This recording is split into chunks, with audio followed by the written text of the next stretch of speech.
وَمِنْهُ مشروعیت الوصیت عند الموت۔ اب یہاں سے دیکھو یہ مسئلہ ہے کہ موت کے وقت وصیت کا مشروع ہونا یہ بھی تخفیفی مسائل میں سے ہے، ٹھیک ہے۔ تو کہ کوئی ایسا ہو سکتا ہے کوئی انسان کے جو کچھ کرنا چاہتا تھا، ٹھیک ہے، لیکن وہ کر نہیں پایا، یا کسی انسان کے لیے کچھ ارادے اور خواہشات تھیں کسی کو پڑھانے کی، لیکن وہ اب وہ کر نہیں پا رہا، تو وصیت کر جائے کہ میرے مال سے جو ہے اتنے یہ کرا دینا۔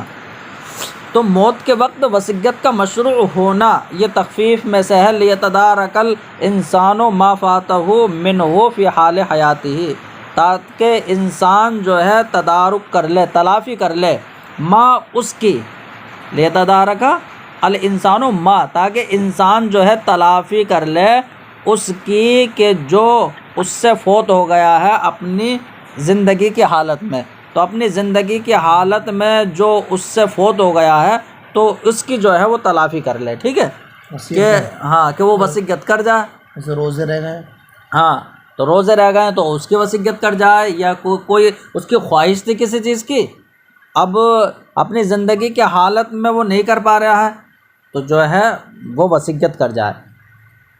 ٹھیک ہے۔ وَصَحَّ لَهُ فِي الثُّلُثِ، دیکھو ما فاتہ میں ہو ضمیر ما کی ہے، مطلب تاکہ انسان تلافی کر لے ایسی چیز کی کہ جس چیز کا فوات ہو گیا اس سے زندگی کی حالت میں۔ اب اس کے لیے تہائی میں وصیت صحیح ہوگی،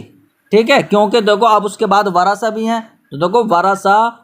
پر ورنہ ضرر ہو جائے گا کہ اگر تہائی سے زیادہ کر دی، تو یہ بھی جو ہے آسانی ہے کہ تہائی سے زیادہ جائز نہیں، تو تہائی میں اس کے لیے تہائی میں صحیح ہے، تہائی سے زیادہ پر صحیح نہیں ہے۔ دفع لضرر الورثۃ، ورثہ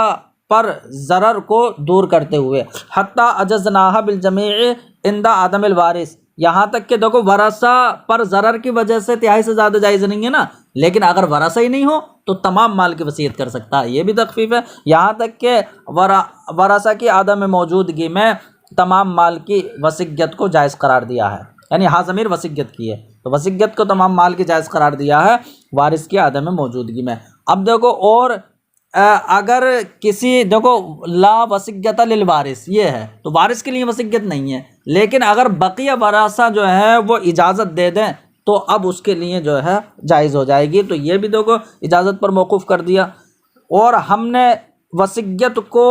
بقیہ ورثہ کی اجازت پر موقوف کر دیا جبکہ وصیت کسی وارث کے لیے ہو کہ اگر وہ اجازت دے دیں تو جو ہے جائز ہو جائے گی۔ ایسے دیکھو میت کی ملکیت پر جو ہے ترکے کو باقی رکھا ہے کہ اگر کوئی انسان مر گیا اور مال چھوڑ کے گیا ہے تو پہلے تو تجہیز و تکفین کی جائے گی، پھر ادائے دیون کیا جائے گا، ٹھیک ہے، پھر تنفیذ وصایا، پھر بعد میں کہیں جا کے نمبر آتا یعنی تقسیم ترکہ بین الورثہ کا۔ تو اس کا مطلب یہ ہے کہ ترکہ جو ہے ابھی میت کی ملک ہے، ابھی بٹے گا نہیں، ابھی ورنہ اگر بانٹ دیا جائے تو پہلے لڑائی کر کے چھین کے بھاگ جائیں گے تو تجہیز و تکفین کس سے کی جائے گی؟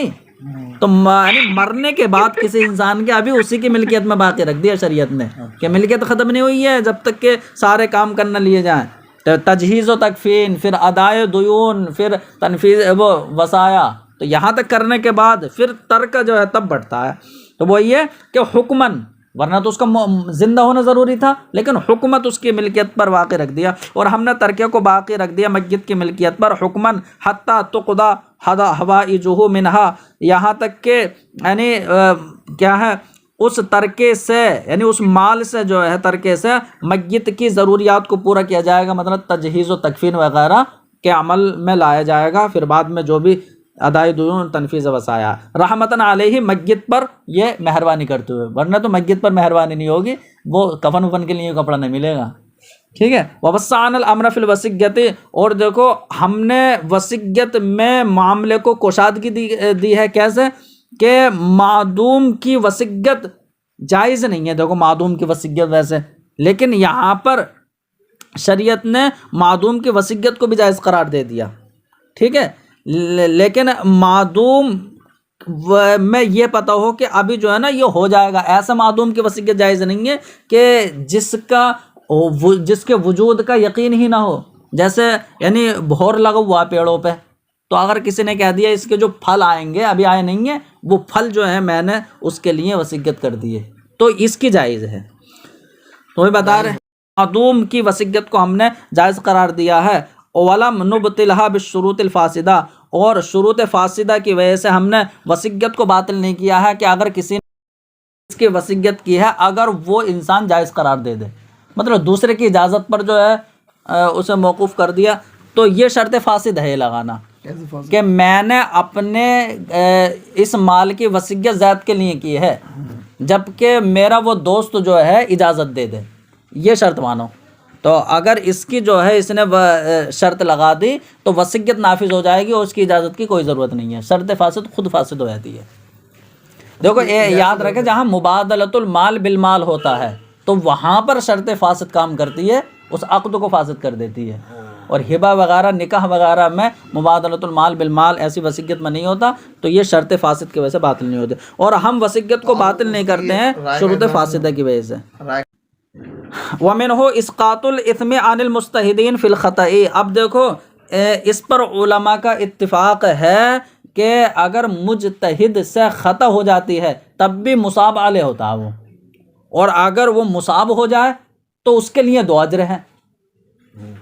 ٹھیک ہے، اگر وہ مصیب ہو جائے اور تو مخطی ہو تب بھی جو ہے اس کے لیے 1 اجر ہے، اور اگر مصیب ہو تب تو اجران ہے اس کے لیے۔ تو یہ بھی جو ہے نا، اور اس پر آسانی پیدا کرنے کے لیے دیکھو جو نصوص قطعیہ ہیں، یعنی وہ نصوص کے جو قطعی جو ثبوت ہیں تو ان میں تھوڑی غور و فکر کرتا، جو عقائد سے متعلق ہیں ان میں غور و فکر نہیں کرتا مجتہد ان میں غور و فکر کرتا ہے کہ جن میں جو ہے جن کا جو مراد ہے وہ ضمنی طور پر جو ہے نکال سکے ان سے مسائل، ٹھیک ہے، تو جن سے مسائل اپنے قیاس کر کے نکال سکے تو ان میں جو ہے نا اس کے ظن پر اکتفا کر کے جو ہے آسانی دی گئی ہے۔ شریعت نے یہ کہا ہے کہ جو ہے نا ظن پر اپنے ظن غالب پر اکتفا کر کے جو ہے نا مسائل نکال لے، یعنی اسے یقینی استدلال کا مکلف نہیں بنایا کہ بالکل یقینی طور پر ہی نکالنا، ورنہ تو اس سے دشواری ہو جاتی، ٹھیک ہے، ارے اتحاد نہیں کرتا، کوئی مسائل کو نکالتا ہی نہیں، ہاں پھر تو کوئی نکالتا ہی نہیں، دشواری ہو جاتی، اور تو اس میں یہ احتمال ہے اور کہ کوئی بھی مصیب ہو سکتا ہے کوئی بھی مخطی ہو سکتا ہے، کیونکہ اپنے ظن کے اعتبار سے ہے، وہی بتا رہے وَمِنْهُ، اور اسی تخفیف میں سے ہے کہ خطا میں، اگر خطا بھی ہو گئی نا تو خطا میں مجتہدین سے گناہ کو ساقط کر دینا، ٹھیک ہے، بلکہ گناہ کو ساقط کرنا نہیں بلکہ اس کے لیے اجر ہے ایک، وَالتَّيْسِيرُ عَلَيْهِمْ، اور مجتہدین پر آسانی پیدا کرنا، یعنی ظن پر اکتفا کر کے، کہ ظن پر اکتفا کیا ہے شریعت نے، مطلب کہ اس کا جس طرف ظن غالب ہو اسی پر عمل کر لے۔ وَلَوْ كُلِّفُوا الْأَخْذَ بِالْيَقِينِ، اور اگر یقینی طور پر لینا، یعنی یقین کے ساتھ لینا، مطلب یعنی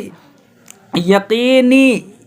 طریقے سے استدلال کرنے کا مکلف بنایا جاتا کہ جب تک یقین نہ ہو جائے جو ہے استدلال نہ کرنا، تو یقینی طریقے سے استدلال کرنے کا مکلف بنایا جاتا تو یقین تک رسائی ضرور دشوار اور مشقت بھری ہو جاتی، لا شق و اسرا الوصول الیہ، ٹھیک ہے، تو ضرور یعنی یقین تک رسائی دشوار اور مشقت بھری ہو جاتی۔ اب دیکھو امام اعظم نے قضا اور شہادت کے باب میں وسعت پیدا کی ہے آسانی پیدا کرنے کے لیے، یہاں تک کہ امام اعظم نے یہ کہا ہے کہ اگر سلطان یعنی حاکم اگر کسی کو قاضی بنانا چاہے تو قاضی کے لیے تو عادل قاضی ہونا چاہیے، قاضی کا عادل ہونا ضروری ہے، ٹھیک ہے، لیکن جو ہے کوئی مل ہی نہ رہا ہے اور ضرورت پیش آ گئی ہے تو فاسق کو ذمہ دار بنا دینا اور اس کو جو ہے قاضی بنا دینا، فاسق کو، یہ جو ہے صحیح قرار دیا امام اعظم نے، تو یہ آسانی پیدا کرنے کے لیے ہوئی نا۔ لیکن اگر فاسق ٹھیک ہے اس کا فسق جو ہے اب بعد میں اس نے فسق کر دیا اور ٹھیک ہے رشوت لے لی، زنا کر دیا، شراب پی لی، تو اس کا فسق جو ہے اس کو معزول نہیں کرے گا خود بخود، یہ امام اعظم نے کہا۔ تو امام اعظم امام اعظم نے باب القضاء اور باب شہادات میں وسعت پیدا کی ہے آسانی کے لیے، آسانی پیدا کرنے کے لیے۔ فصححا تولیت الفاسق، تو فاسق کو ذمہ دار بنانے کو صحیح قرار دیا، یعنی اسے قاضی بنا دیا جائے، یہ جائز قرار دیا ہے۔ وقال، اور امام اعظم نے فرمایا کہ ان فسقہ لا یعزلہ، کہ اس کا فسق کر دینا اس کو معزول نہیں کرے گا، مطلب اگر وہ زانی ہو گیا، شراب خور ہو گیا، اس کا فسق اس کو معزول نہیں کرے گا، لیکن جو ہے ہمارے علماء نے فرمایا کہ اگر اس نے رشوت لے لی تو رشوت لینے کی وجہ سے اب جس معاملے میں اس نے رشوت لی ہے اس معاملے میں اس کی قضا کام نہیں کرے گی، یہ ہمارے علماء نے فرمایا، اور اس کو جو ہے یعنی معزولی کا یہ مستحق بن جائے گا، وہی بتا رہے ہیں۔ اور امام اعظم نے فرمایا کہ ان فسقہ، کہ اس کا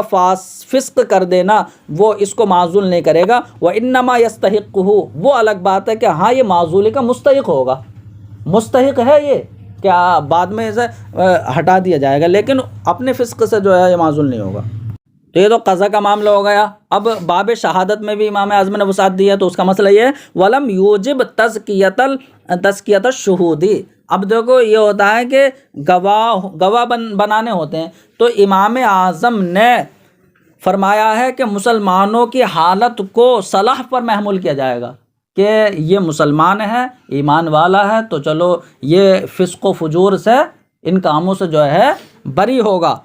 تو اس اچھی حالت پر محمول کرتے ہوئے یعنی گواہوں کی چھان بین کو واجب نہیں کیا کہ خوب تحقیق و تفتیش کی جائے، یہ امام اعظم نے واجب نہیں کیا، تو یہ بھی دیکھو آسانی ہے گواہوں کے لیے۔ وہی بتا رہے ولم یوجب تزکیۃ الشہود، اور گواہوں کی تفتیش و تحقیق کو واجب نہیں کیا امام اعظم نے مسلمانوں کی حالت کو صلاح پر محمول کرتے ہوئے۔ اب ایسے دیکھو ایک ہوتی ہے جرح مجرد، دیکھو جرح کا مطلب ہوتا ہے یعنی کسی پر تنقید کر دینا، نشانہ بنا دینا، مطلب اس پر الزام لگا دینا، یہ ہوتا ہے جرح۔ تو الزام لگا دیا مطلب یہ ہے کہ مدعی نے گواہ پیش کی اپنے دعوے پر، یہ رہے میرے دو گواہ، تو مدعا لے کر آ رہے انہیں گواہ پیش کر دیا، یہ تو زانی ہے، یہ تو جو ہے شراب پیتے ہوئے دیکھا میں نے انہیں، تو بتا رہے اس کی جرح ہے، لیکن یہ جرح جو ہے مجرد ہے، مطلب مجرد عن الحقوق اللہ و حقوق العباد ہے، مطلب یعنی حقوق اللہ سے بھی جو ہے مجرد ہے یہ، اور حقوق العباد سے بھی مجرد ہے، مطلب حقوق اللہ سے مجرد کا مطلب یہ ہے کہ یہ جرح جو ہے حقوق اللہ میں بھی کام نہیں کرے گی، مطلب یہاں پر جو ہے اس بات زنا وغیرہ اس بات حد نہیں ہوگا، حقوق اللہ میں کام نہیں کرے گی کا مطلب یعنی اس سے جو ہے حد ثابت نہیں ہوگی، اور حقوق العباد سے بھی جو ہے مجرد ہے، مطلب یہ ہے کہ کسی کا مال اس سے ثابت نہیں ہوگا، ٹھیک ہے، کسی بندے کا حق بھی ثابت نہیں ہوگا، تو جرح مجرد کا مطلب یہ ہو گیا۔ تو ولم یقبل الجرح المجرد فی الشاہد، اور گواہ کے بارے میں جرح مجرد کو امام اعظم نے قبول نہیں کیا، اس کے جرح مجرد نہیں مانی جائے گی، ہاں لیکن جرح مرکب ہو،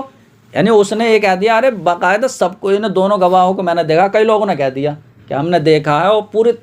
تفصیل بیان کر دی کہ ایسے ایسے ہم نے اپنے آنکھوں سے گواہ ہیں ہم، تب جو ہے مان لیا جائے گا، خالی جرح مجرد کو نہیں مانا جائے گا۔ ووسع ابو یوسف فی القضاء والوقف، ٹھیک ہے، تو اب دیکھو امام ابو یوسف کو، قاضی ابو یوسف کو جو ہے قاضی مقرر کیا گیا تھا، ٹھیک ہے، غالباً ہارون رشید کے زمانے میں، تو قاضی ابو یوسف کو جو یہ قاضی القضات بنے تھے، جب قاضی القضات ہیں تو واقفین اور جو معاملہ کرنے والے حضرات ہیں تو ان سے انہیں اچھا تجربہ تھا کہ کون وقف کرتا ہے تو اس کا کیا معاملہ ہو سکتا ہے یا دوسرے معاملات میں، تو انہیں بہت زیادہ تجربہ ہو گیا تھا، تو اس لیے امام یہاں تک کہ یہ قاعدہ بنا دیا گیا کہ باب قضا اور باب وقف میں قاضی ابو یوسف کے قول پر فتویٰ ہوگا تجربے کی وجہ سے، ٹھیک ہے۔ تو اب دیکھو یہاں پر امام اعظم کے نزدیک وہ جائز نہیں ہوگی، لیکن قاضی ابو یوسف نے اس کی وسعت دے دی ہے، آسانی پیدا کرنے کے لیے کچھ چیزوں کو جائز قرار دے دیا ہے۔ وہی بتا رہے ہیں کہ قاضی ابو یوسف نے قضا اور وقف میں وسعت پیدا کی ہے، والفتویٰ علی قولہ فیما یتعلق بہما، اور وقف اور قضا سے متعلق مسائل میں قاضی ابو یوسف کے قول پر ہی فتویٰ ہوگا، ٹھیک ہے۔ فجوز للقاضی تلقین الشاہد، اب دیکھو امام اعظم کے نزدیک یہ جائز نہیں ہے کہ قاضی جو ہے کوئی گواہی دے رہا ہے تو گواہی دے، ارے تم تو بہت اچھے گواہ ہو، گواہی دے لے تو بہت دو جنوں، مطلب حوصلہ بڑھا لینا اس کا. تو گواہ کو جو ہے تلقین کرنا، گواہی پر ابھارنا، حوصلہ بڑھانا، امام اعظم کہتے ہیں تو مدد کرنا اس کی، تو یہ جائز نہیں ہے. لیکن قاضی ابو یوسف کہہ رہے ہیں کہ وہاں کٹ گھرے میں کھڑے ہو کے جو ہے نا ٹانگیں کانپتی ہیں انسان کی، اس لیے اسے اگر قاضی حوصلہ بڑھا دیتا ہے نا، اگر اس کا حدود و قصاص کا معاملہ نہ ہو، اس کے علاوہ اور کوئی کسی چیز کی گواہی اگر دے رہا ہے تو اس میں جو ہے قاضی ابو یوسف نے جائز قرار دیا ہے. امام اعظم کے نزدیک جائز نہیں. تو امام ابو یوسف نے قاضی کے لیے جائز قرار دیا ہے کہ وہ گواہ کو تلقین کرے، یعنی اس کو حوصلہ افزائی کر دے. وجب وضع کتاب القاضی الی القاضی، ایسی جو کو یعنی کتاب القاضی الی القاضی کو بھی جو ہے قاضی ابو یوسف نے جائز قرار دیا ہے. اور یہ کیا یہ ہے کہ مطلب ایک قاضی جو ہے نا ایک شہر کا معاملہ وہ دوسرے شہر پہنچانا چاہتا ہے، مطلب وہ لوگ وہاں کے ہوں گے، مراد آباد کے ہوں گے، اور شہر بریلی میں وہ معاملہ پیش آیا، تو اب یعنی اس کے لیے یہ ضروری ہے کہ وہ دو گواہوں کے سامنے، ٹھیک ہے، اس تحریر کو سنائے کہ میں اس میں کیا تحریر لکھ رہا ہوں، کیا مقدمہ ہے، وہ اس لفافے میں رکھ کے اپنی مہر لگائے، پھر جو ہے وہ وہاں پہنچ جائے اس کا خط دوسرے شہر کے قاضی کے پاس. اب دوسرا شہر کا قاضی اسے پڑھ کے سنائے اور وہی دو گواہ یہ یعنی گواہی دے دے کہ ہاں ہمیں بھی یہی سنایا گیا تھا، تو وہ جو قاضی کی جو تحریر ہوگی اسے کتاب القاضی کہہ رہے ہیں. تو وہ تحریر کو اب وہ اس تحریر کے مطابق وہاں اپنے شہر میں فیصلہ سنا دے ان مجرموں کے حق میں. تو یہ کتاب القاضی الی القاضی کو قاضی ابو یوسف نے بغیر شرط کے جائز قرار دیا ہے. تو یہ جو شرطیں لگائی ہیں تمام، یہ امام اعظم نے شرطیں لگائی ہیں اس میں کہ بہت احتیاط ہو تب جو ہے یہ اجازت ہے. قاضی ابو یوسف نے کوئی شرط نہیں لگائی، کتاب القاضی الی القاضی جائز ہے آسانی پیدا کرنے کے لیے، تو یہ قاضی ابو یوسف نے نہیں لگائی. تو کتاب القاضی الی القاضی کو جائز قرار دیا بغیر سفر کے، کوئی سفر کی ضرورت نہیں ہے، ایسی بس پہنچ جائے. اور اس میں ایسی چیز کی شرط نہیں لگائی کہ مما شرطہ الامام، کہ جن چیزوں کی شرط امام اعظم نے لگائی. وصح الوقف علی النفس، تو یہ بات ہے وہ کہ یعنی وقف کو صحیح قرار دیا ہے امام ابو یوسف نے اپنے آپ پر. مطلب یہ ہے کہ کسی انسان نے کسی چیز کو وقف کیا کہ میرا یہ گھر جو ہے نا وقف ہے، لیکن جب تک میں زندہ رہوں وقف نہیں ہوگا. تو جب تک میں زندہ ہوں تو میرے اوپر وقف ہے، اور اس کے بعد جو ہے فقیروں کے لیے ہے. تو کسی نے اگر یہ وقف کر دیا تو یہ بھی صحیح قرار دیا ہے امام ابو یوسف نے، اسی پر فتویٰ ہے. ہاں کسی نے یہ کہا کہ اس گھر کو وقف کرتا ہوں میں، لیکن جب تک میں زندہ ہوں میرے لیے ہیں یہ، تو اپنے اوپر اگر وقف کر لیا تو یہ بھی صحیح ہے. یہ لیا ایسی جہت پر وقف کر دیا جو ختم ہو جائے گی. دیکھو امام اعظم کے نزدیک ایسی چیز پر وقف صحیح نہیں ہے جو ختم ہو جائے. مطلب کسی خاص شخص کے لیے وقف کر دیا کہ یہ گھر جو ہے نا اس انسان کے لیے وقف ہے، تو وہی تو مر جائے گا، تو پھر کیا ہوگا اس گھر کا یا اس. تو قاضی ابو یوسف کہہ رہے ہیں کہ نہیں، پھر بعد میں وہ فقراء کی ملکیت میں چلا جائے گا نا، یہ واقف کی ملکیت میں آ جائے گا، اس میں اختلاف ہے. خیر، تو امام اعظم نے وہ قاضی ابو یوسف نے جائز قرار دیا. تو قاضی ابو یوسف نے اپنے آپ پر وقف کو صحیح قرار دیا ہے، اور ایسی جہت پر بھی وقف کو صحیح قرار دیا ہے کہ جو جہت ختم ہو جائے گی تو بعد میں وہ فقراء کی ملکیت میں آ جائے گا، یعنی فقراء مسکین کی ملکیت میں آ جائے گا یا واقف کی ملکیت میں چلا جائے گا. وقف المشاعی، ایسے دیکھو امام محمد کے نزدیک جو ہے مشترک چیز کا وقف جو ہے جائز نہیں ہے. مطلب ہم دونوں کی زمین ہے تو ہم دونوں کی زمین میں اس میں کہوں میرا حصہ جو ہے وہ میں نے وقف کر دیا، تو امام محمد تو کہہ رہے ہیں نہیں، جب تک اس کی جو ہے تقسیم نہیں ہو جائے، الگ الگ بالکل نہیں ہو جائے، تب تک وقف صحیح نہیں ہے. لیکن قاضی ابو یوسف کہہ رہے ہیں نہیں، ہو جائے گا، ایک کر سکتا ہے. ہاں، تو اپنے حصے کا وقف کرتا ہے. تو مشترک چیز کا وقف صحیح قرار دیا ہے. ایسے ولم یشترط تسلیم، اب دیکھو وقف کر دیا تو وقف کا جو مال موقوفہ ہوتا ہے یا کوئی بھی موقوفہ چیز ہوتی ہے تو وہ اللہ رب العزت کی ملکیت میں چلی آتی ہے، ٹھیک ہے. پھر اب اس کا جو ہے رکھوالی کے لیے کوئی نہ کوئی ہونا چاہیے. تو اس کے لیے یعنی دیگر ائمہ نے یہ شرط لگائی ہے کہ متولی اور کوئی ذمہ دار بنایا جائے اس کا، یہ شرط ہے. تب تک وقف صحیح نہیں ہوگا جب تک اس کا متولی نہ بنا دیا جائے. یعنی یہ ہے کہ جب کسی چیز کو وقف کیا جا رہا ہے تو وہ اللہ رب العزت کی ملکیت میں جاتی ہے. اللہ کے ملکیت میں جائے گی تو اب اس کا کوئی نہ کوئی ذمہ دار ہونا چاہیے تاکہ وہ اس پر قبضہ کر لے. اسے سپرد کرنا ضروری ہے. ٹھیک ہے. اور ایسے ہی جو وقف ہوگا وہ قاضی کے حکم سے ہوگا.